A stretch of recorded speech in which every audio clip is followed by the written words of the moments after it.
tool, the pencil tool. So continuing our logos, this is coming back after a class, right? So I'm going to open up my files. And assignment 4 is the one we're working on. Last class we sketched. We turned in our proving ground. Remember, you need to comment on someone else's work to get the full credit for that proving ground. So some of you just missed that step. Once you've chosen your approach, it's a good idea to make a refined sketch. So the difference between your rough sketch and your refined sketch might look simple, but I tweaked the proportions a little bit. I did this in Photoshop using things like transform and distort and warp. And then I filled it in just roughly with a paintbrush with the solid black shapes. Just so before I go into Illustrator to make vectors, I already know the intention of exactly the kind of shapes I want to make and the kind of space they have between them. So notice I narrowed this gap here. I shrunk this a little bit. I shrunk that a little bit, tilted it. So you're just playing with proportions. And the whole idea of a logo is that it's made to be clear, engaging, and versatile. So even when it's this size, like super small to fit on a business card, it should still read pretty clearly. So a common mistake is that we have too much detail in our sketches to be really effective as a logo. The next step is to open it up in Adobe Illustrator. So I have this AI file, that's the working file type for Adobe Illustrator. Illustrator can take a little while to load, but while you're using it, vectors are incredibly memory efficient. So it will remember each step. And when you look at the window, you'll see how much longer the window options are than in Photoshop. There is a lot of stuff, including a history. But the thing about the history, if you want to have it open, I would just tuck it into the corner here, is this will remember, I think, every step you do. I don't think there's an issue with it. Oh, it will remember 100 states, and we can set that to be 200. We can make it just remember everything. But just Command Z works very well to back step in Illustrator because each step is a pretty easy memory. Now, how do we set up our work? So I'm going to bring this in all over again. Pretend I'm doing a new project. But the thing is, you bring in your refined sketch, you fit it onto the artboard, and then you have to make it less opaque. That's what we call onion skinning. And then you lock that layer because the layers in Illustrator are organizational. You lock the layer, and then on the layer on top, you're going to start building your vectors. And each time you make a new vector path, you can see it outlined in red here, it will make a new path within that layer, which makes it so you have multiple ways of selecting each path, either through the options here, these little dots, or through just clicking on them with the small selection tool or the large selection tool. All right, so if I was to start this all over, this is what it would look like. I would take my refined sketch, which is just a JPEG. It could be done digitally, it could be done by hand. It could just be pencil that's all colored in, right? In fact, I could even do it on this one, though I don't like the proportions as much. But you're going to right-click and you say Open with Adobe Illustrator. The other way is you can just drag that raster file right on top of your AI icon. And it will come in. So this is a new file. It will come into whatever the default artboard is that was last used in Illustrator. And because we're a shared lab, who knows what that artboard shape would be. The thing is, it doesn't matter. There is no resolution in Illustrator. There's what are called point sizes, but because we're not designing type in Illustrator yet, we don't need to worry about point sizes. So what you're going to do is just click on your sketch and you'll get this transform box around it. That is the large selection tool, the one at the top, the black arrow. Very similar to the move tool in Photoshop, but it has built into it these large transform controls, just like free transform.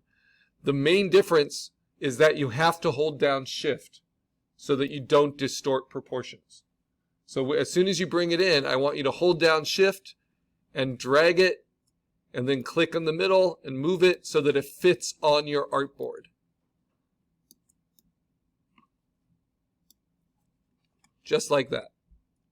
Just so you get a sense of how to use that tool. You can also, if you hover near the corner, just like a free transform box in Photoshop, you can rotate it. So maybe I want to make this even a little bit more dynamic by just tilting it down. That might be a little nicer, right? If I'm doing dynamic, I want to avoid those horizontals and verticals. Just like Photoshop, you can hit Command R and turn on rulers. And then you can drag with the large selection tool guides. And the only reason I'm doing this is to make sure that my logo kind of fits within a reasonable shape, right?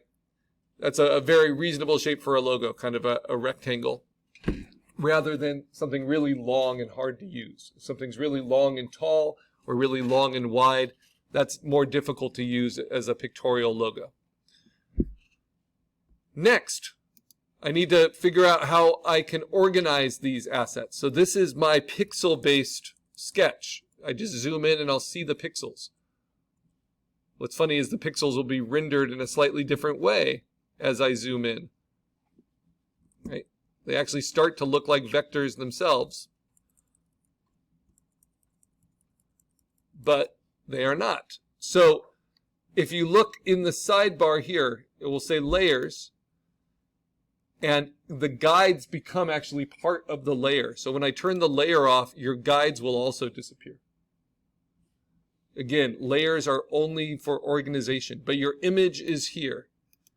And your image is a raster image. Notice it doesn't nest any other assets. We are going to double click on that layer selection right next to the title of it, just like if we were doing a layer style in Photoshop. And that gives us the options to dim the image. And I'm going to dim it. This is called onion skinning. The default is 50%. I actually want to dim it to 20%. Because I really want to see clearly those black vectors that I'm going to be building. Next, I'm sick of seeing this blue transform box every time I use it. And I'm sick of editing this. This is what I want. So now I'm going to hit right next to the eyeball. This is new in Illustrator, the padlock. And the padlock is going to make it so I cannot affect anything in that layer anymore. Now I'm going to build a new layer on top of it. And the default is to start with blue, and then the next layer you build will be red. That doesn't mean that it's colored red. It just means that it will show your anchors really clearly as red, and it will show your paths between the anchors as red. Now, the most basic tools in Illustrator, you have the large selection tool, the black arrow at the top. When you make a path, that will select all of it, and it can move all of it, and it can also transform all of it. Then you have the small selection tool. The small selection tool allows you to select individual anchor points and individual handles on curved anchor points so that you can modify the shapes. And if you ever wonder about that, it's kind of nice that they put these little animations in. Just hover over them and let it tell you what they do. And they also tell you the shortcuts. I don't use these shortcuts much, but the V key will take you to the large selection tool. The A key will take you to the direct selection tool. Then the next one, which is the P key, the pen tool. This is the most common and oldest tool in Illustrator for making paths. Now, remember when we use tools in Photoshop, you'll have tool settings at the top. In Illustrator, you don't have tool settings at the top, because the tool settings are actually more basic. The really only tool settings you need are right here. Because when you're making a vector, all you're doing is plotting anchor points and then a path between anchor points. And then what we're doing is we're closing the paths by making it work around. So I'm just going to make a very simple rectangle with my, or rhombus with my pen tool. I'm just going to click, let go, let it drag out, right? Click, let go, let it drag out, click, let go, let it drag out, click, let go, let it drag out. So I'm just setting where I want my anchors to be. But then to close the path, because I don't want just an empty path, I want to close it by going back to where I started. And you'll see a little circle will appear next to the pen tool icon, or the precise tool. That means that I'm closing the path off. The reason you want a closed path is because then you can fill it in a way that's very predictable. So how do you fill it? These are the properties. These are the tool settings. The box to the left here, that is called the fill. Right now they're both empty. They have that red strike. And then the one underneath it, that is called the stroke. So it can always be helpful to start with defaults. The defaults are in the little box, little preview box above those settings. So just click on that. And because I have this vector selected, now that is filled with the defaults. What is the default? I don't think it's the greatest default, but it's a white fill, which is very hard to see on a white artboard, and a solid stroke. So let me take my large selection tool and move that off of the artboard. This is also something that's different in Photoshop, because the artboard is white, but if I move it off the artboard, I can still see it. And if I zoom in on it, I can see that not only is it filled with white, but it's white. It's like a comic book panel with a dark outline around it. So it has a black stroke and a white fill. Now, what I'm going to do is actually make that fill empty. So how do I do that? I click on the little red stripe, which means don't do a fill. And why didn't it do anything? It's because I have to select that path first and then change that fill. All you're going to use for this project, as we're getting used to making logos in Illustrator, are these three settings. Or not even three settings, these two settings. A solid fill and an empty stroke, right? You can also fill it with gradients. We'll do that when we start coloring, right? And you can fill it with color, but we're just going to do black, white, stroke, no stroke, that kind of thing. So now I have it where my default is no fill and a stroke. This is very helpful for tracing things. So if I'm going to be tracing something with my pen tool, let's say this shape here. And we'll go back into how you do this, and there's some tips in the slides. This is mostly curves. How I can best trace these shapes smoothly without extra anchor points.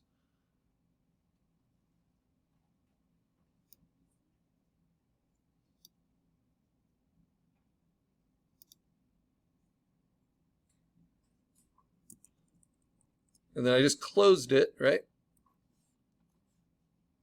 And now with the small selection tool, I can select individual anchors and even individual handles to just close that off in a way I like.